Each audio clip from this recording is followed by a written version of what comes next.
নমস্কাৰ কি খবৰ মই নিৰঞ্জন বৰা মোৰ ইউটিউব চেনেল নিৰঞ্জন বৰালৈ আপোনালোক সকলোকে স্বাগতম জনাইছোঁ finally RPF constable railway protection force কনিষ্টবলৰ ৰিজাল্ট আহি গ'ল মানে ফিজিকেল টেষ্ট দিবৰ কাৰণে যি ৰিজাল্ট কাট অফ আহি গ'ল আপোনালোক ক'ত কিমান কাট অফ গৈছে চাই ল'ব ভিডিঅ'টো শেষলৈকে চাব আৰু বৰ বেছি কথা কৈ নাথাকোঁ যিহেতু ইয়াৰ এক্সামটো অনুষ্ঠিত হৈছিলে 2025 মাৰ্চ মাহত অনুষ্ঠিত হৈছিলে হয়তো 22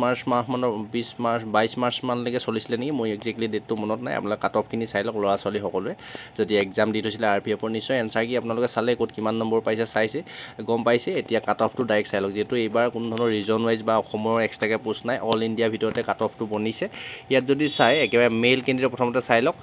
ইউআৰত গৈছে 76.82 100ৰ ভিতৰত আছিলে দেই নাম্বাৰটো আছিলে 100 মাৰ্কৰ এক্সাম হৈছিলে তাৰপৰা এছ চিত গৈছে 70.19 গৈছে আৰু এছ টিত গৈছে 65.67 এছ টিত অলপ কম গৈছে আৰু অ' বি চিত গৈছে 74.06 নম্বৰ পোৱাসকলে কোৱালিফাই হৈছে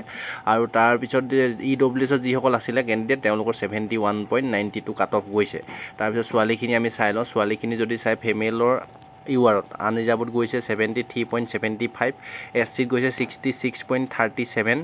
এছ টিত গৈছে 62.27 আৰু অ' বি চিত গৈছে ছোৱালী 70.17 কাট অফ গৈছে 100ৰ ভিতৰত আৰু ই ডব্লিউ এছত গৈছে 68.89 আৰু যিখিনি এক্স ছাৰ্ভিচমেন কেণ্ডিডেট আছিল তেওঁলোকৰ বহুত কম গৈছে 30.14 100ৰ ভিতৰত এইখিনি আছিলে কাট অফখিনি আৰু আজি ডেটটো যদি চাই কিছু সময় আগতে আহিছে লগালগ মই ভিডিঅ' বনাইছোঁ এইটো 19 তাৰিখ 6 মাহ 2025 আজি এইখিনি কাট অফ আহিছে এতিয়া এইখিনি কাট অফখিনি গম পালে আপোনাৰ ৰিজাল্টটো আপোনাৰ কেনেদৰে চাব পাৰিব আপুনি যদি এনচাৰ কি চাইছিলে তেতিয়াতো গম পায় আপুনি কিমান নম্বৰ পাইছে এতিয়া পাছ কৰিছে নে ফেইল কৰিছে গম পাব আৰু যদি বোলে এনচাৰ কি চাব নোৱাৰিলে এক্সাম দি থৈছিলে তেন্তে কেনেদৰে ৰিজাল্টটো চাব সেইটো মই দেখাই আছোঁ ভিডিঅ'টো শেষলৈকে চাই থাকক যিখন কাট অফৰ PDF আৰু এইটো ৰিজাল্টৰ যিখিনি PDF এইখিনি ৰিজাল্টৰ PDF ৰোল নাম্বাৰবিলাক আছে দেখিছে ন এইখিনি দেখিছে constable recruitment board railway recruitment board আপোনালোক কনিষ্টবল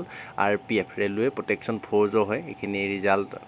অফ কম্পিউটাৰ বেছ টেষ্ট মানে যিহেতু কম্পিউটাৰ এক্সাম হৈছিলে তাৰ ৰিজাল্টসমূহ চাবলৈ এইখিনি পঢ়ি থাকিলে আপোনাৰ ডাইৰেক্ট ইয়াত গুচি যাব ইয়াত গৈ আপোনাৰ ৰোল নাম্বাৰটো কি কৰিব এই যিটো PDF আছে ন এই PDFটো এইটো যিটো চাৰ্চ অপশ্যন আছে এই চাৰ্চ অপশ্যনত গৈ পেলানি এনেকৈ ধুনীয়াকৈ আপোনাৰ নাম্বাৰটো ইয়াতে টাইপিং কৰি দিম মই যিহেতু কপি কৰি থৈছোঁ এয়া দেখিছে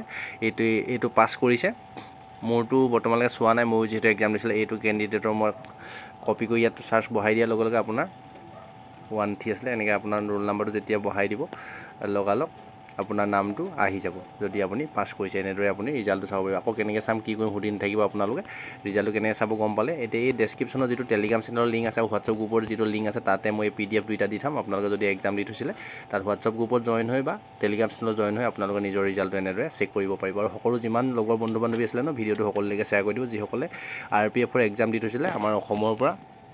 সকলোৱে ৰিজাল্ট আহি গ'ল নেক্সট ফিজিকেল টেষ্ট দিবৰ কাৰণে ফিজিকেল মেডিকেল ডকুমেণ্ট ভেৰিফিকেশ্যন দিবৰ কাৰণে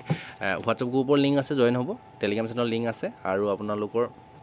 ইনষ্টা IG ফেচবুক পেজ গোটেইখিনি দি থোৱা আছে মোৰ লগত যদি জড়িত হৈ থাকিব বিচাৰে তেন্তে ছাবস্ক্ৰাইব ফ'ল' কৰি ৰাখিব আৰু লাইক কৰি দিব আপোনালোকে পাছ কৰিছে যদিও কমেণ্ট কৰিব বা ফেইল কৰিলে যদি মন বেয়া কৰিবলৈ কথা নাই বেলেগ নেক্সট ভেকেঞ্চি আহিলে আপোনালোকে ট্ৰাই কৰিব ধন্যবাদ